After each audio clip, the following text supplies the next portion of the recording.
Bonjour à toutes et à tous, on se retrouve pour une nouvelle capsule comics, notre format consacré aux sorties récentes en librairie. Et aujourd'hui, on va parler de Black Widow, des liens indéfectibles, sortis dans la collection Marvel Deluxe.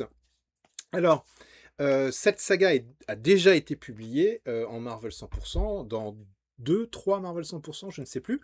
Elle est composée de 15 épisodes, avec donc, on va dire, 3 blocs principaux, qui sont, alors que je ne dise pas de bêtises, donc des liens indéfectibles, évidemment, mais il y a aussi Je suis Black Widow et Au fil du sabre. Vous voyez, je l'ai regardé, mais je les connais. Au fil du sabre, donc 3 blocs de 3, 4, 5 épisodes, et puis entre chaque, un ou deux épisodes, l'honneur. Voilà. Donc voilà un petit peu la structure de cette saga. Elle est scénarisée par Kelly Thompson. Kelly Thompson que vous connaissez probablement maintenant. À l'époque, c'était encore une scénariste montante. Maintenant, c'est une scénariste confirmée, on va dire, puisque si vous suivez l'actualité, vous savez qu'elle s'occupe de Absolute, j'allais dire Absolute Catwoman, non, Absolute Wonder Woman, et que c'est tout simplement l'une des meilleures séries absolutes du moment. Mais à l'époque, elle était sur Black Widow, et Marvel lui avait demandé en fait de créer une série pour Black Widow pour donner un petit peu plus d'ampleur à ce personnage et que ce personnage puisse trouver sa place au sein de l'univers Marvel, en tout cas une série régulière au sein de l'univers Marvel. L'expérience aura duré 15 numéros, c'est toujours ça de prix, surtout que ce sont 15 bons numéros comme on va pouvoir le voir dans quelques instants. Elena Casagrande et Raphaël de la Torre s'occupent de la partie graphique, alors c'est essentiellement Elena Casagrande. De la Torre s'occupe de quelques fill-in dans la saga. Pour dire très rapidement mon avis sur cet album, je trouve que c'est un très bon album consacré à Black Widow, surtout que ça vient après une série en 2019 qui avait vraiment pas été terrible. Ça forme un très beau deluxe, c'est pas un pavé, mais il y a une belle pagination. On en est à combien en termes de pages, là, très rapidement. Ça, j'ai pas travaillé par contre, vous voyez. Ouais, on est à plus de 300 pages. C'est un beau bébé, comme vous allez pouvoir voir dans tous les sens du terme. On a un pitch de départ qui est attractif, avec une Black Widow qui est propulsée dans une situation un peu étrange, un peu bizarre, qui rappelle d'ailleurs certains films, on va le voir tout à l'heure. Et puis, il y a une construction dans la durée, la volonté de construire une sorte de Widow Family, pour reprendre l'expression de la Bat Family. Et je trouve que c'est plutôt réussi et que les 3 blocs principaux sont vraiment de très très bonne qualité.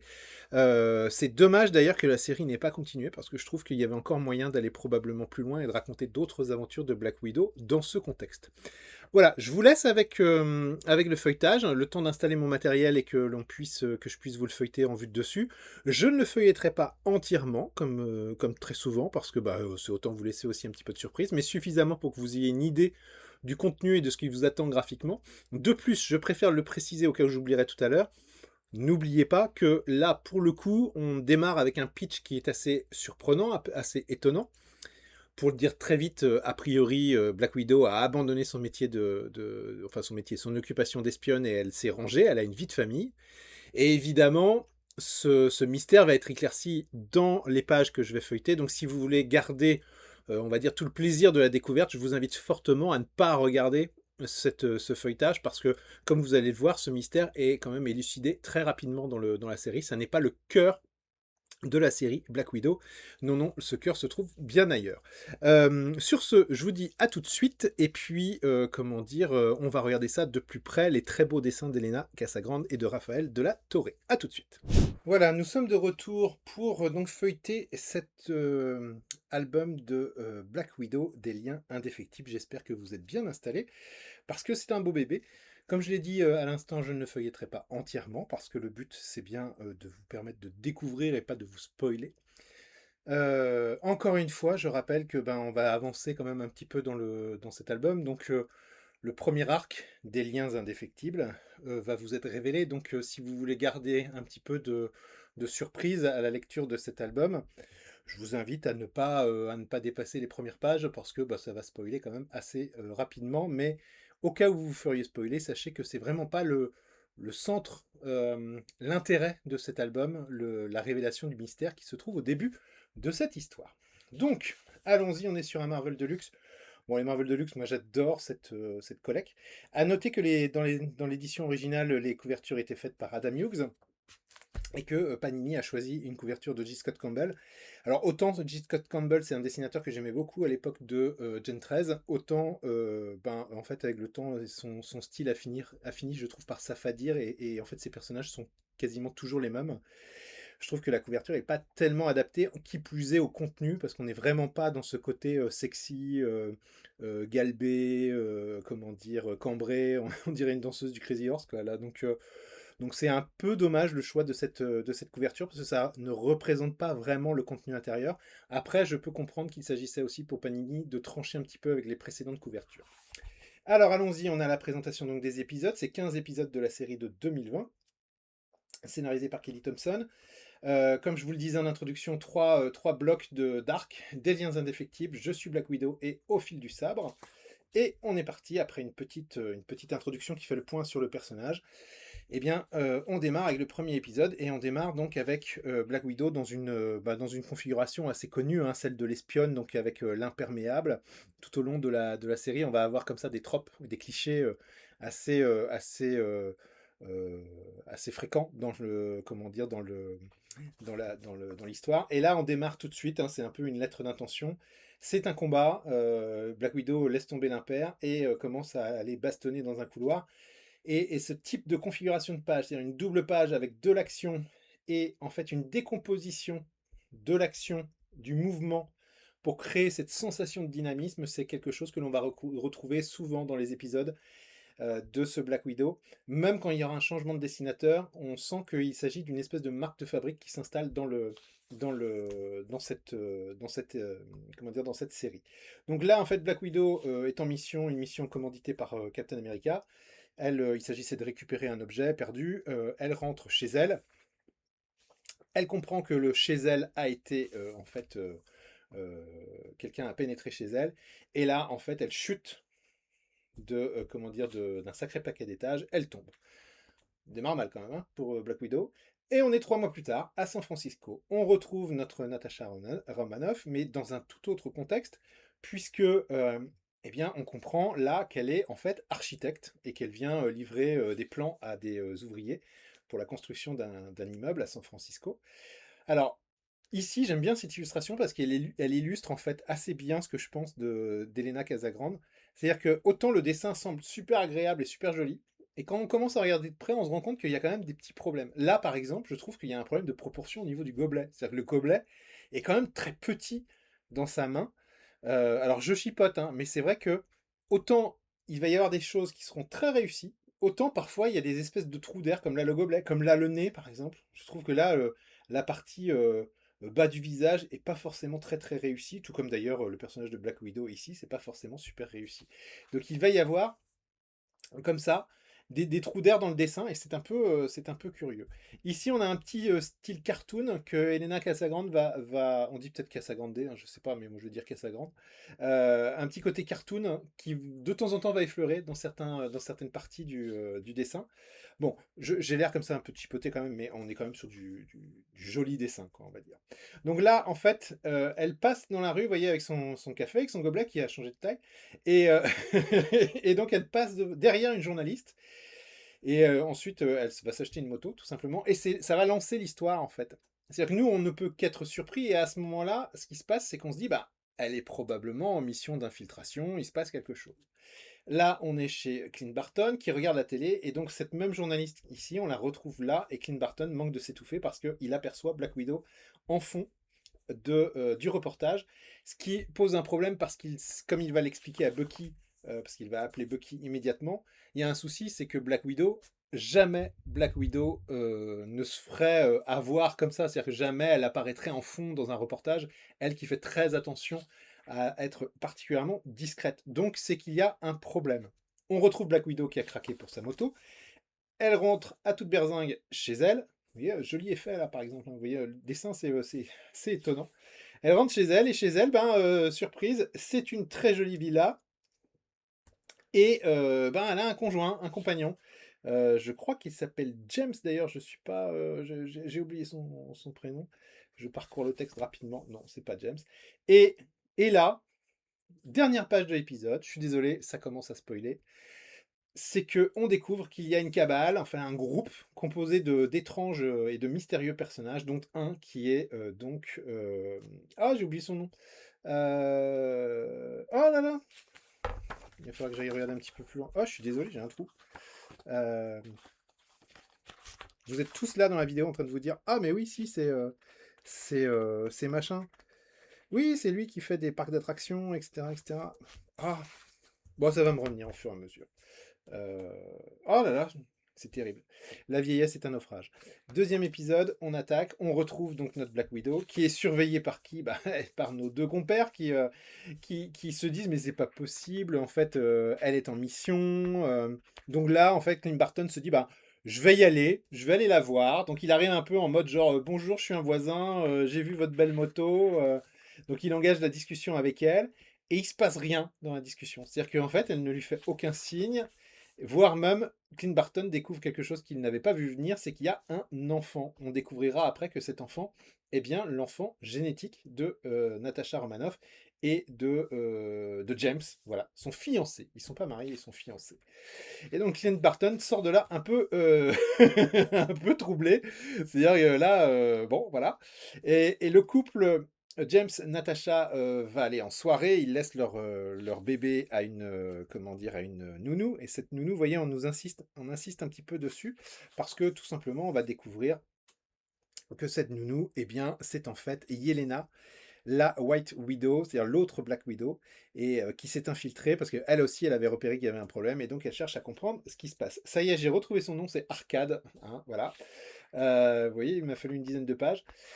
Bon, vous voyez tout ça, le dessin est super élégant, hein, je trouve que c'est très très beau, il y a vraiment du travail sur les vêtements, sur les tenues, sur les regards, sur les expressions, c'est très chouette, et puis de temps en temps, il y a des trucs, il y a des espèces, comme je vous l'ai dit, hein, de trous d'air. Donc là, elle se balade, comment dire, dans la rue et elle tombe sur une agression, en fait, hein, des hommes qui agressent une femme.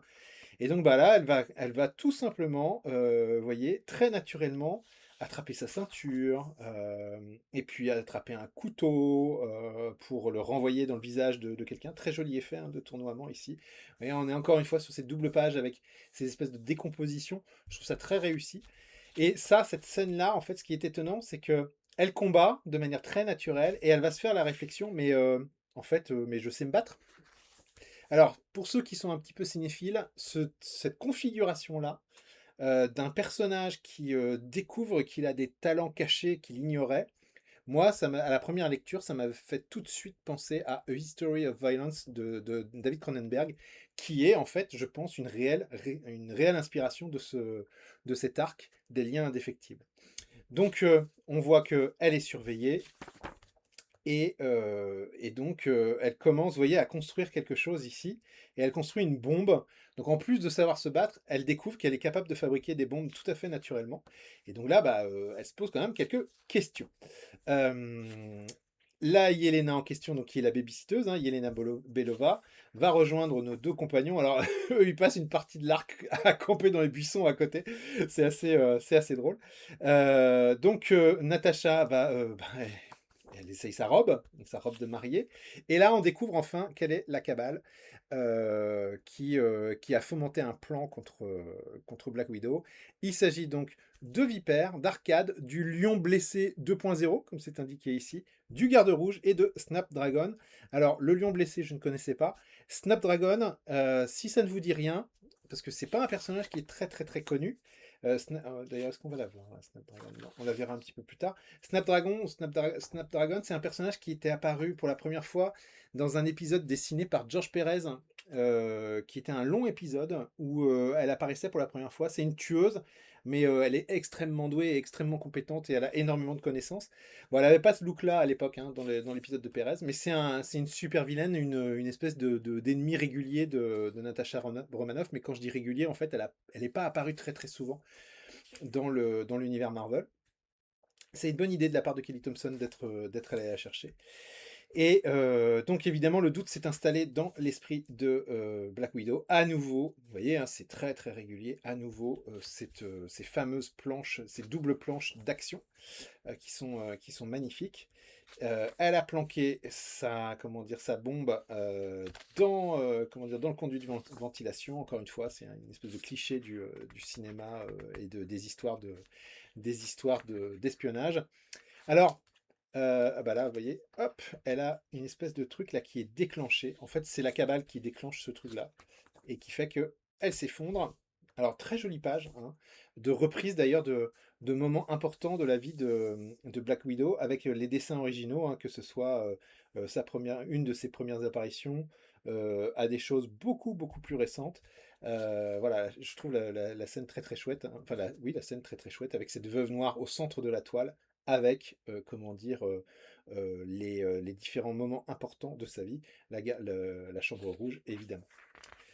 Allez, on continue à avancer un petit peu. Euh, Évidemment, le fait d'avoir déclenché cette espèce de trauma, d'avoir déconnecté entre guillemets Natacha, bah, ça va avoir une importance, ça va déclencher quelque chose. La cabale n'est pas contente parce qu'elle estime que Arcade n'aurait jamais dû déclencher ce truc-là.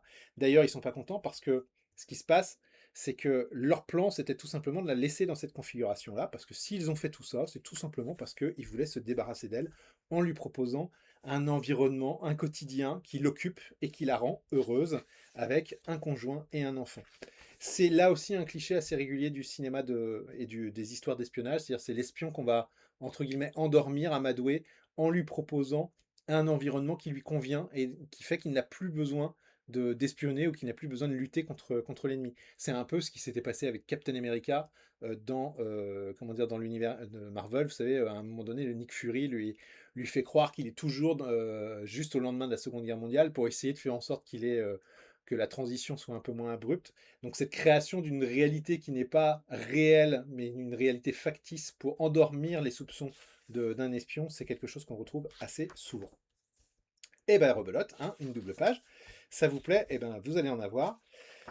J'avance un petit peu. Là, vous voyez, on a un flashback avec Viper, et là, on a un changement de dessinateur. C'est quelque chose qui va être assez bien utilisé dans cette série, c'est-à-dire quand il y a des changements comme ça, on a réellement un changement de dessinateur quand on change de période temporelle. Là, on est au cœur de l'explication, c'est-à-dire qu'on va nous expliquer pourquoi James, pourquoi le bébé, comment il a été créé, etc. Donc, il y a une vraie comment dire, explication qui est un peu marabout bout de ficelle, hein. Enfin, je veux dire, faut quand même accepter l'explication qui nous est donnée. Et donc, bah, très vite, bah, on comprend que c'est la fin de cette Black Widow rangée, entre guillemets, du métier d'espionne, et que bah, elle va reprendre sa position de Black Widow. Et quelque part, il y a aussi l'idée de dire, ben, elle ne peut pas avoir une vie normale. Ce personnage est un personnage brisé qui ne pourra pas avoir un quotidien, qui ne peut même pas rêver de ce quotidien banal. Ah bon, alors banal, elle s'achète des motos, elle a une vie d'architecte, elle a une villa. Bon, voilà, ça va, hein, il y a des banalités qui sont peut-être plus supportables que d'autres. Mais en tout cas, c'est terminé. On voit bien, vous voyez, elle fait son baluchon, elle est obligée de partir. Mais bien entendu, le fait de laisser un mari et un bébé derrière soi, ça va poser quelques problèmes. Ils vont être exfiltrés, hein, ils vont comment dire, être réaménagés ailleurs. À nouveau, ces fameuses doubles pages. Et donc bah, là, on revient dans un schéma beaucoup plus classique qu'on connaît dans les comics et dans le MCU. Mais évidemment, la mise en place de ce premier arc a ceci d'intéressant, bah, c'est que ça va créer en fait des failles chez le personnage de Natasha, qui fait qu'elle va devoir vivre maintenant avec le souvenir de cette maternité factice et de cet amour factice qui ne reposait en réalité sur rien.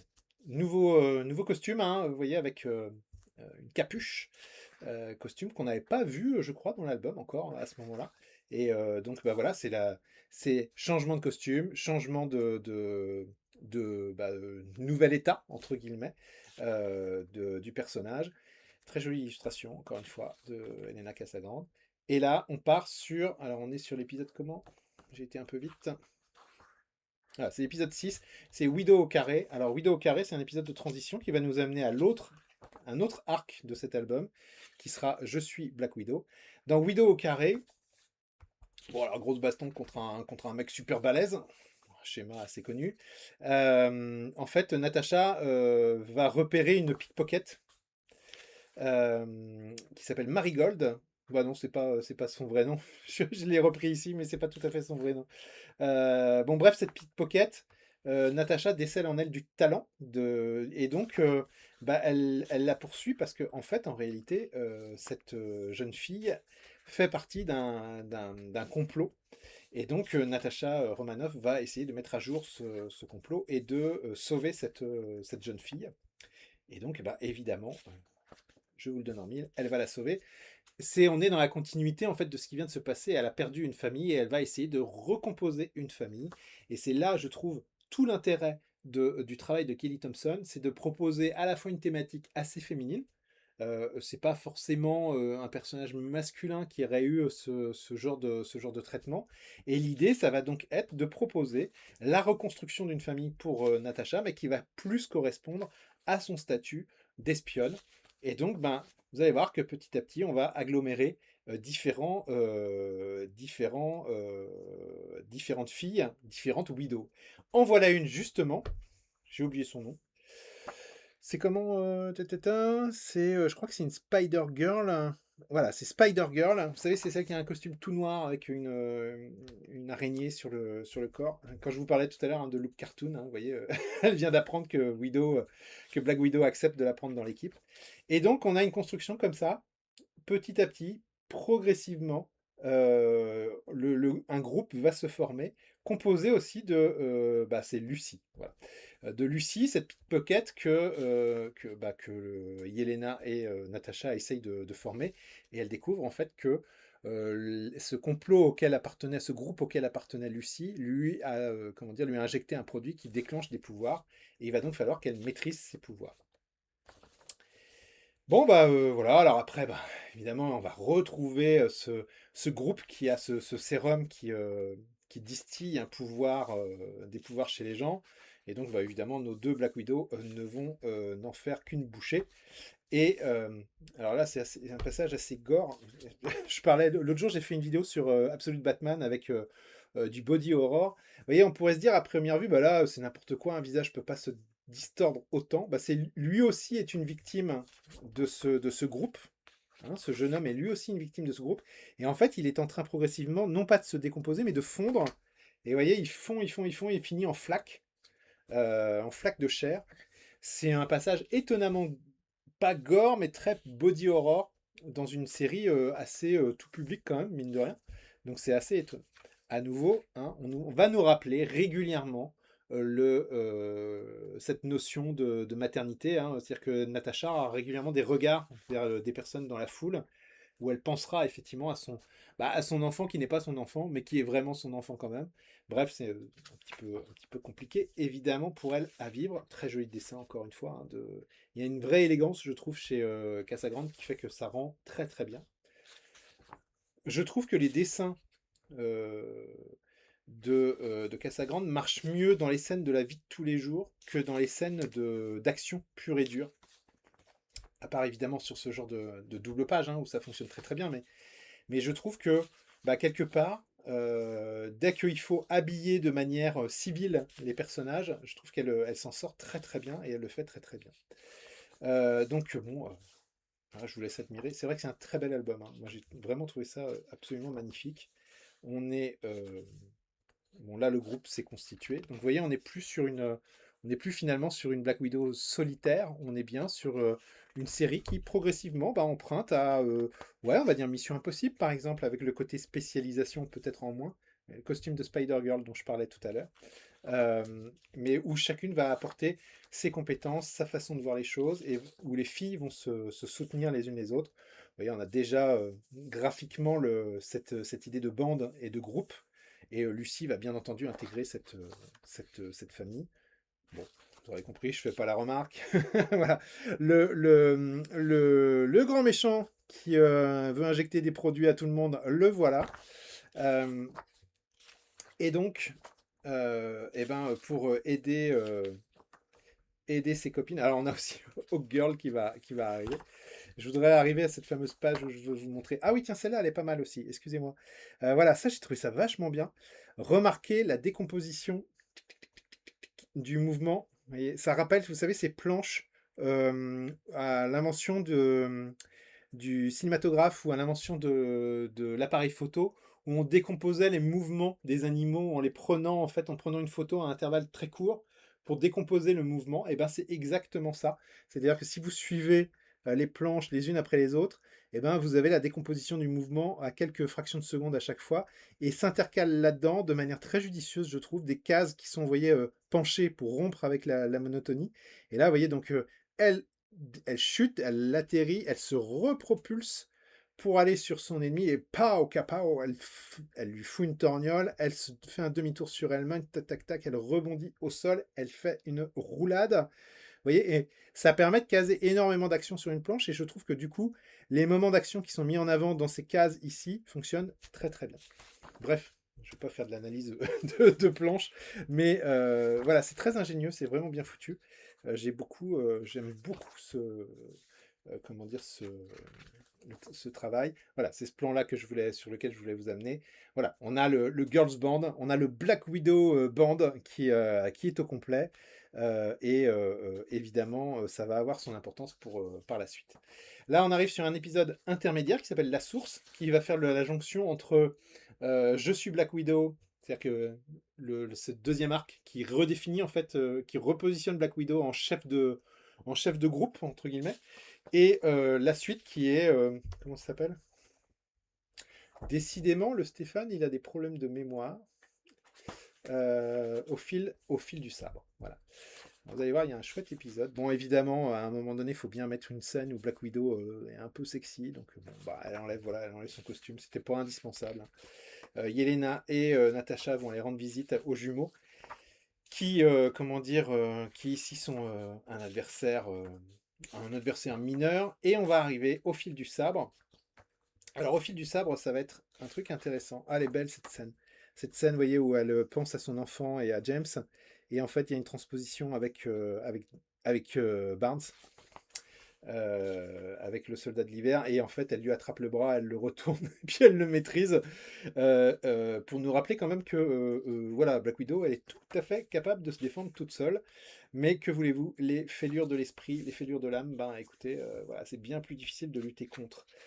Petit moment girly avec costume, très jolie tenue, etc. Bah, voilà, on y est avec un James Barnes comment dire, très bien dessiné aussi. L'importance, vous voyez ici, de la coiffure.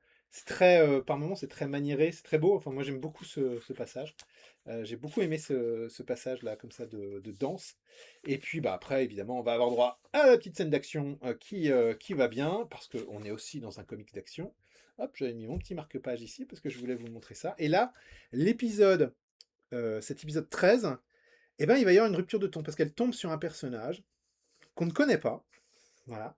Et l'épisode se termine par Madripour des années plus tôt.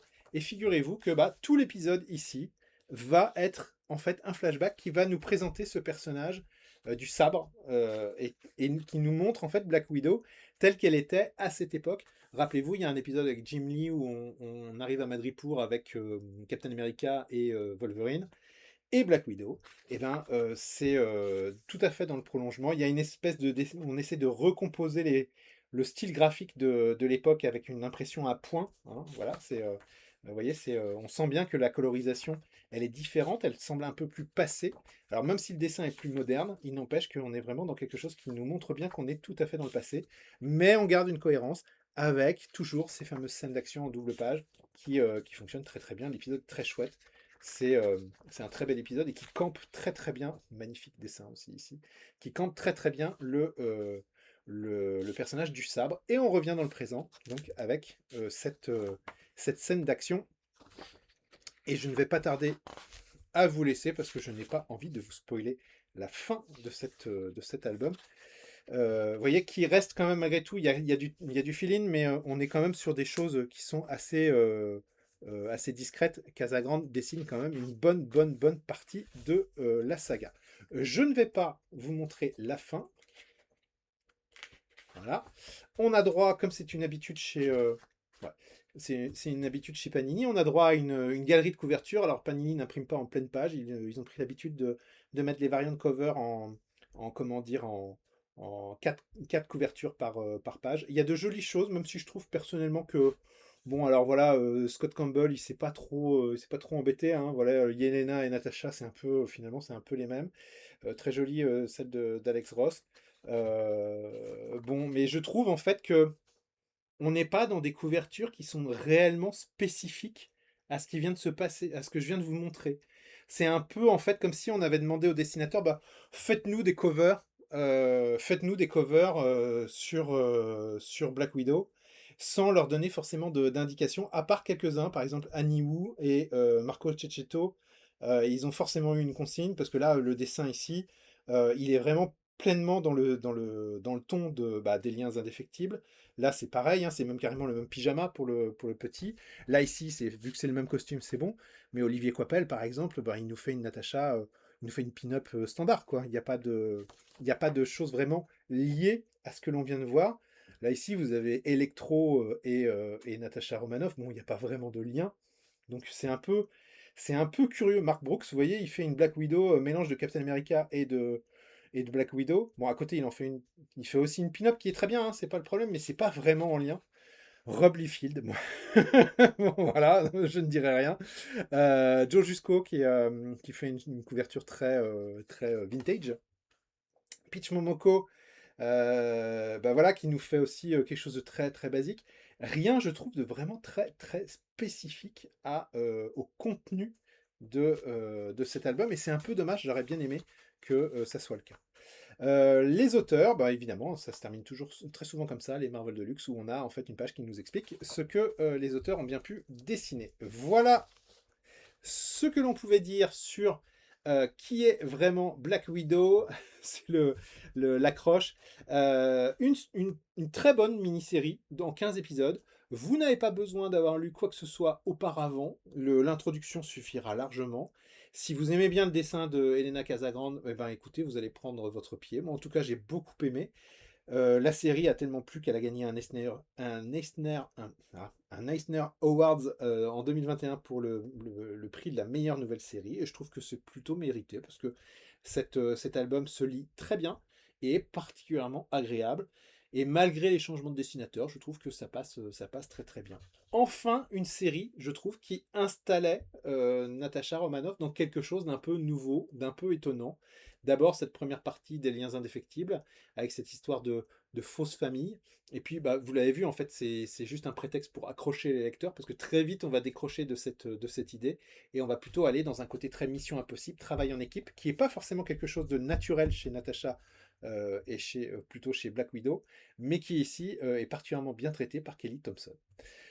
Voilà ce que je pouvais vous dire sur Black Widow. Sur ce, bah écoutez, si cette vidéo vous a plu, n'hésitez pas à commenter, à me dire en commentaire si vous avez apprécié. N'hésitez pas aussi à liker et à vous abonner à la chaîne si comment dire, vous avez envie d'avoir d'autres capsules comics.